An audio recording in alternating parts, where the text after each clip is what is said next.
اب فجر کا وقت داخل ہونے سے پہلے پہلے اس پر غسل واجب ہو گیا، احتلام ہو گیا۔ اب یہ صبح اٹھ کر صبح کی نماز پڑھے گا یا عشاء کی نماز دوبارہ پڑھے گا؟ تو امام صاحب نے فرمایا کہ عشاء کی نماز دوبارہ پڑھے گا۔ جب یہ چلا گیا تو وہاں جو بیٹھے تھے شاگرد، تو انہوں نے بتایا استاد جی آج آپ سے مسئلہ بتانے میں غلطی ہوئی ہے۔ تو امام صاحب نے فرمایا وہ کیسے؟ فرمایا اس بچے نے پوچھا ہے کہ عشاء کی نماز پڑھ کے ایک بندہ سو گیا ہے، اب اس کو احتلام ہوا ہے، اب ہم تو دیکھتے ہیں کہ دنیا میں سارے لوگ ہی ایسے کرتے ہیں، عشاء کی نماز پڑھتے ہیں، گھر جا کر سو جاتے ہیں، صبح اٹھ کر غسل کرتے ہیں، پھر وہ عشاء کی نماز تو دوبارہ نہیں پڑھتے، وہ تو صبح کی نماز پڑھتے ہیں۔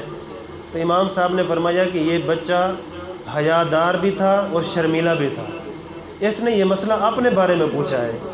اس نے یہ پوچھا ہے کہ جب میں عشاء کی نماز پڑھ کے سویا تھا تو میں بالغ نہیں تھا، ابھی فجر کا وقت داخل نہیں ہوا تھا، مجھے احتلام ہو گیا، اب میں بالغ ہو گیا، اب بتائیں کہ میں عشاء کی نماز دوبارہ پڑھوں گا یا فجر کی نماز پڑھوں گا؟ اب بتاؤ۔ تو پھر سارے کہنے لگے کہ یہ عشاء کی نماز دوبارہ پڑھے گا۔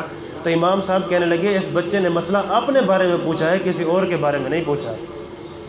امام صاحب نے فرمایا کہ یہ بچہ بڑا ہو کر بہت بڑا آدمی بنے گا، اور یہ بچہ امام محمد کے نام سے پہچانا جاتا تھا، امام محمد۔ اور یہ کون تھا؟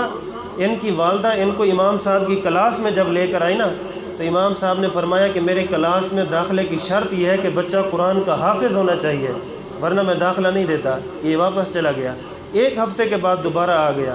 تو امام صاحب نے فرمایا یہ وہ نہیں ہے جو ایک ہفتہ پہلے آیا تھا؟ تو اس کی والدہ نے کہا کہ یہ وہی ہے، ایک ہفتے میں اس نے پورا قرآن حفظ کر لیا ہے، جہاں سے مرضی آپ سن لیں۔ تو اتنے بڑے اللہ نے فقیر دیے ہیں، جن کی ایک کتاب کسی عیسائی نے پڑھی، عیسائی نے تو کتاب پڑھ کر مسلمان ہو گیا۔ تو اس سے کسی نے پوچھا کہ تو مسلمان کیوں ہوا ہے؟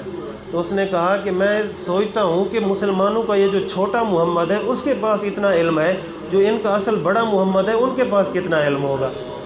تو اللہ نے اتنے ہمیں علماء اور فقیر دیے ہیں، اس لیے کوشش کیا کریں علماء کی قدر کریں۔ تو حضور نے علماء کو وارث کہا ہے، کسی اور کو نہیں کہا، اس لیے علماء کی قدر کیا کریں، مساجد کی طرف آنے کی کوشش کریں، علماء کے ساتھ رابطے میں رہیں۔ اللہ تعالیٰ عمل کی توفیق عطا فرمائے۔ وما علینا الا البلاغ۔